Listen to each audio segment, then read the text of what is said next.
they are able to do. I will ask them to do things and jump through hoops just to see if they're faithful and loyal. What a mean rabbi. What a mean rabbi. Then, when, after they're tested and examined, then let them use the office of shamesh, after having been found blameless. Even so must their wives, again, a shamesh ideally should have a wives, be of tov character, not slanderous, sober, and faithful in all things. In other words, if you meet the qualifications to be a shamesh or a zachen, and your wife is absolutely beside herself, she contradicts you in public, she argues in public, she is disrespectful to you, she talks back to you in public, you're not quite ready to be a shamesh or a zachen. You need to get your wife in order.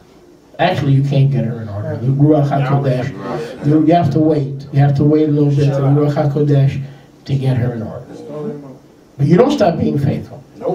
You don't stop being faithful. You give Yahweh the time that He needs to work on her. Exactly. Simple as that. Can I hear a good amen? Amen. So look. Let them use the office of shamesh after having been found blameless. Even so, because husbands and wives as a shamesh or a zachen are a ministry team. I could not do this ministry for any long period of time without my wives. Wife. And neither can you do it without your wives. Wife. You can't. Because then there's division. What did Yeshua say? A house that's divided cannot stand. If your wife is saying, why'd you spend all that time with Ray? Do you realize you pay more attention to Ray than you do to me? No, Yahweh, this is not Rivka. I want you to know that. Because we are a team. But I'm just saying, hypothetically. That's how it works. That's how it works. Yep.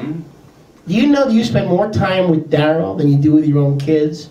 And over it. Oh, she doesn't realize that you are called to serve Yahweh together.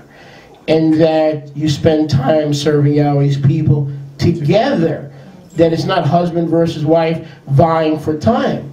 That is husband and wife as echad. For instance, tomorrow, Rivka and I are going to the Alzheimer's unit in an assisted facility together. When we're going to Trinidad on October 13th to minister in Trinidad, we're going together. I would not think. It would not even enter my mind to go and minister alone, because I know I need her there, not just for moral support and for emotional support, but for every other reason, including the fact that Yahweh didn't call me to go to Trinidad on my own. He gave me a ministry partner, and I should not go without my ministry partner. Amen. Amen. Amen.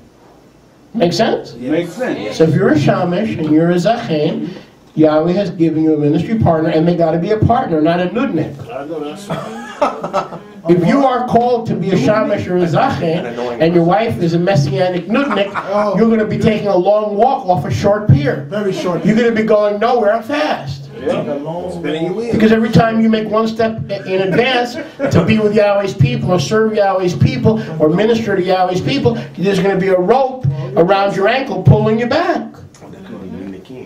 More than one. Correct. Can I hear a good amen? Amen. So the wives must also be of tov character, meaning above reproach. It doesn't mean perfect. It just means when Yahweh shows them their shortcoming, they take steps to address, and they don't ignore those things. Amen.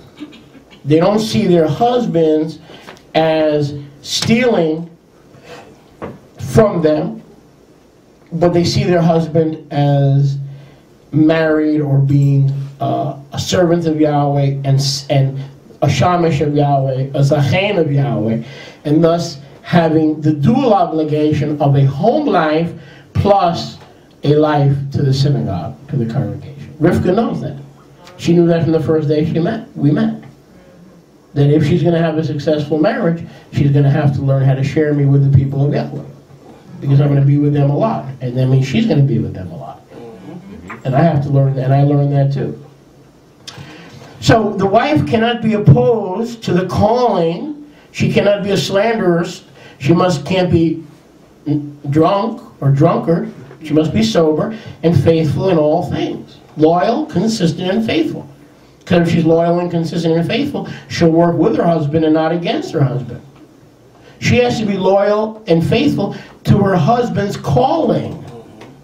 Not loyal and faithful to go to school regardless of what Bubba says. I'm gonna go to school. I'm gonna go roller skating. I'm gonna go for a career in roller derby, and I don't care what Bubba says. I want to be a roller derby skater. What did Bubba think about it? Bubba doesn't approve. He tells me we're called to the end, but you're going to go roller skating at the roller derby. In other words, a vision, a calling, completely separate from their husband, open rebellion. That's right. That is not, a person like that, unfortunately, cannot be a shamash, cannot be an elder. The wife is out of order. So he should leave her? No. He got to stay right next to the... Should not leave her at all. Not at all. Stay right there. She has to stand in the gap, do what he knows is right, and give Yahweh the time that he needs to work with the If wife. she doesn't never come around, and like he's called, what happens then? That's a problem. But with Yahweh, nothing is impossible. Amen. Amen. Amen. Or there might be a wife, you have the plural option right there. True. You may have a wife who will be your ministry partner, and another wife who will be a good mother to your children. But she won't necessarily be a good partner for the ministry. I've seen that too. That's told I've seen right that there. too. It can work different ways. That's told right It can work different ways. Refer to verse 3. Okay. Huh? Yeah. Refer to verse 3. Not given to excessive wine, short-tempered, patient and gentle. Patient and gentle. Yeah, but the wife should be patient and gentle with the husband, not patient and gentle in her own vision, in her own calling. She should be echad with her husband. Let the shamashim, verse 12, let the servants, the shamashim, be the husbands by at least what? One wife. Of or through one wife. Overseeing their children and their own house as well. 13. For they that have used the office of shamash, servant, caretaker, overseer, will gain a tov position, a tov standing, and great increase in the emunah, which is in Mashiach Yeshua. That's true too. These things I write to you. In other words, just because you don't teach doesn't mean that you don't have a good standing. Exactly. Doesn't mean that you haven't been given great increase in the emunah, which is in Mashiach Yeshua. You're using the office well if you and your wife together love and care for and minister to the people of Yahweh. By faithfulness, loyalty, and character. That's the best way to minister to the people of Yahweh. Faithfulness, loyalty, and character. Amen. So when you slip up, they say, he slipped up, but not in rebellion against Yahweh, but in his attempt to serve Yahweh. Have I slipped? Oh, absolutely. But how do I slip? In my attempts to serve Yahweh and to serve his people, I slip up. But if I'm out there in the world, and your wife's out there in the world, and they're openly, willfully sinning against Yahweh, they're not slipping up. They are living a sinful lifestyle. They're turning away from Yahweh themselves. Yep. Can I hear a good amen? Amen. Amen. Amen. So, the intent is very, very, very important. But if you're a shamash and you're not a teacher, don't worry. You've gained a tov standing, great increase in the emunah, which is in Mashiach Yeshua. These things I write to you, hoping to come to you shortly. 14. 15. If I delay, that you may know how you ought to behave yourself in Beit Yahweh, which is the congregation of the living, and Loha, the synagogue, the shul, is the pillar and foundation of Torah Emet, Torah truth. Amen. What is the pillar and foundation of Torah truth? The congregation of Yahweh, the synagogue of renewed covenant Israel. Not traditional synagogues. Look at that, right there. What is the pillar of Torah? Well, Rabbi, I want you to know there's too much English in the service. Uh-oh. Too much English. I want more Yiddishkeit. I want more Hebrew.